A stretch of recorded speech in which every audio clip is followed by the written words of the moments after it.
In Jewish law, there's a concept known as lifnim mishorat hadin. What it means is to go above and beyond the letter of the law. And the idea about it is that there is a way to live a life that's not so nice. To not be the greatest person. Actually, you could be a pretty bad person and still live within the letter of the halakha, within the realm and the boundaries of the law. Right? That there are loopholes people find sometimes to do things that they shouldn't do.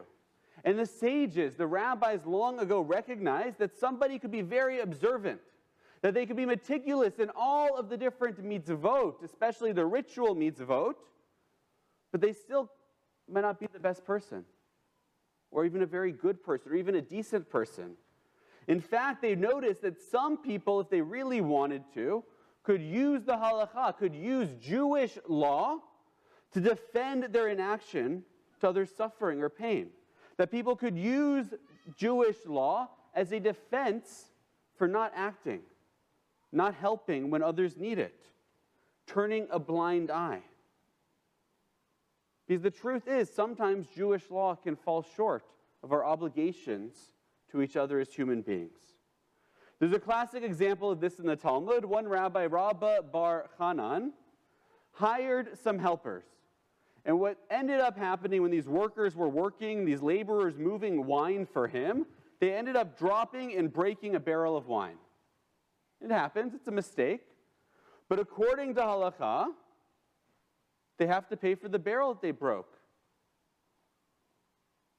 But these workers didn't have a lot of money. So what did Rabbi Hanan do? He took their cloaks, their coats, as payment for the barrels. Right? If you hire a plumber and he doesn't fix the problem, he makes it worse, you'd expect him to pay for it. But here, these were people that were just scraping by, while Rabbi Hanan had many barrels of wine. He was doing very well. And what happened when the other rabbis found out? Well, Rav came to pay him a visit, and he told them, not only did he have to give them their cloaks back when he took his compensation for the damage they caused, but he needed to pay them as well for the labor that they did, even though the labor ended up breaking a barrel. Why? The first rabbi complained, isn't the law on my side? And the answer was no. Not a halakha that the other rabbi quoted, but a verse from Mishlei, from the books of the prophets, from the books of the writings, that we're supposed to keep the paths of righteousness. And that's an example of what it means to be lifnim mishorat hadin, to go above and beyond the basic requirements of what sometimes halakha tells us we have to do, to recognize that sometimes, ethically, morally, our obligation goes further and greater than just simple, basic halakha. So there's another case about this. Rabbi Yishmael ben Rabbi Yossi, there's a story in the Talmud, or first halachically, one is obligated to help another lift a load if they've dropped something. But interestingly, the halakha exempts somebody of honor, of dignity, from performing menial tasks, labors like heavy lifting. And of course, the rabbis exempted the rabbis, right? We're that profession of dignity and importance that can't bend over to lift things. And so what happens? Rabbi Yishmael ben Rabbi Yossi is walking along and he sees somebody carrying a bundle, a poor person, and it falls. But halakhically, he's not supposed to pick it up to help because of his honor and the dignity of his position. So what does he do? Instead of helping the person to pick up their load so they can take it to town to sell it in the market, he buys it all from him. And he declares it free for anybody who's traveling along to take the goods. He pays the man for the items that fell, and he gives them away to others that are in need. He goes above and beyond the basic duties that are required of him. Because again, halakhically, all he has to do is say, I'm sorry, I'm not able to bend over and pick it up. I'm exempted. So what is this all about? Well, if we turn to our parsha this week, is what you heard read today, there are lots and lots of curses. We find a very long list of them. Cursed is somebody who makes an idol in secret. Cursed is someone who insults their father or their mother. Cursed is one who mistreats a blind person. Cursed is one who accepts a bribe, and many similar curses. Well, the 19th century Rabbi Samson Raphael Hirsch, explains that these curses, they're here to not focus on the majority of people, but a specific group. People who publicly act one way and privately act another. People who are morally and socially corrupt, but externally have the appearance of being good, of acting within the law. Those who pretend to be close to God, but in secret they go and build an idol. Those who in public obviously respect and honor their parents, but in private mistreat them. A person who speaks enthusiastically about helping others, but doesn't actually go ahead and do that. Right? The extreme example, someone who would point a blind person in the wrong direction. We're talking here, these curses then, according to Rav Hirsch, are not directed to everyone, certainly not to the righteous. They're directed to the self-righteous. They're directed to people whose public persona is dripping in hypocrisy, in just a surface-level observance, who use Judaism, who use our traditions to defend not just their inaction, but sometimes their morally corrupt or reprehensible actions. And I'm sure we could all think of examples of these, public ones, well-known ones.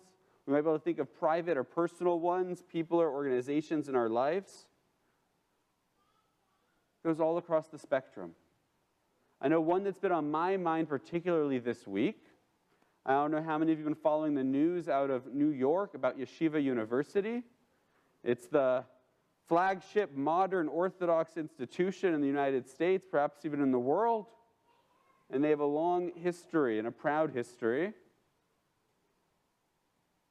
And recently, as we've seen the Orthodox world make moves and waves and become more and more accepting and open to LGBTQ and queer Jews, we saw a big step back. While in the past, students at Yeshiva University never would have come out, there are students who have started a pride club there, who felt comfortable and safe in an Orthodox institution and an Orthodox community to be open about their identity. It's come a long way over the decades. But this week, Yeshiva University went all the way up to the Supreme Court to try to stop a New York court's order requiring them to give a space, to give a space on the bulletin board, a room, a community, everything they would give other clubs to this unofficial pride club that was meeting on their campus. And when the Supreme Court sent them away, what did they just do yesterday? They've canceled all clubs and organizations. The reason being, they're not under New York law allowed to treat the Pride Club any differently than they would any other student club or organization. So they went within the law. They canceled every single club, every single organization until further notice. It's acting within the law, but it's not lifnim mishorat hadin. It's not living up to the ideals and the values of our tradition and our people. It's not putting an image of Judaism into the world that most of us, I think, would be proud of. It's a shame. An institution with such a rich history would go so far to take away the dignity of giving some students a classroom to eat pizza in. But it's not just institutions. This concept and this talk, this message, it's for each of us as individuals. We are right now in the month of Elul.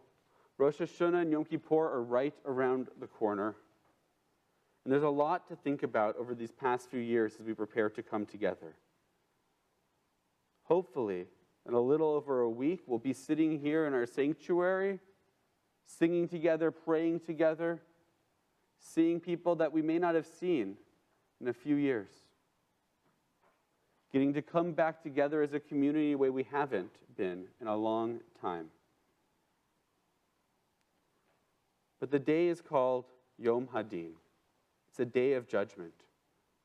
It's important in the socializing and the celebrating and everything else that comes with a new year and a fresh start, a renewal of our community.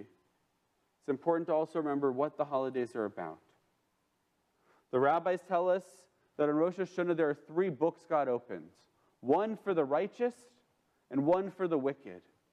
And even though we talk about the gates of Ne'ilah closing at the very end of Yom Kippur and our fates sealed and our books closed at the very end of the days of repentance, rabbis tell us actually those first 2 books of the righteous and the wicked are closed on Yom Kippur, on Rosh Hashanah, at the very beginning. It's easy. It's very clear the people that fall just into the wicked category and just into the righteous. But most of us fall somewhere along that spectrum, that 3rd book. Somewhat good, somewhat bad. Most of us fall somewhere in there. We're not perfect. We're not evil. We're human beings. We make mistakes. We try our best and we fail. Sometimes we fail time and time again, but we keep trying. That's what sets us apart. So as we get ready for the holidays, as we get ready to think about which of those 3 books we might be written in, I think if we're honest with ourselves, most of us are somewhere in that 3rd book, a spectrum. But maybe, if we try to not only live up to the letter of the law, but to the value beneath it, the ethics, the morals, the lessons behind it, maybe, if we make a little more effort in acting lifnim mishorat hadin, above and beyond the basic requirements, we can get ourselves written into the good book. Just because you did it doesn't mean you're guilty is not the mindset we want to approach Yom Kippur with. We might be able to find a loophole, an excuse to do what we do, but maybe this year it's time to act and do something different. Shabbat Shalom.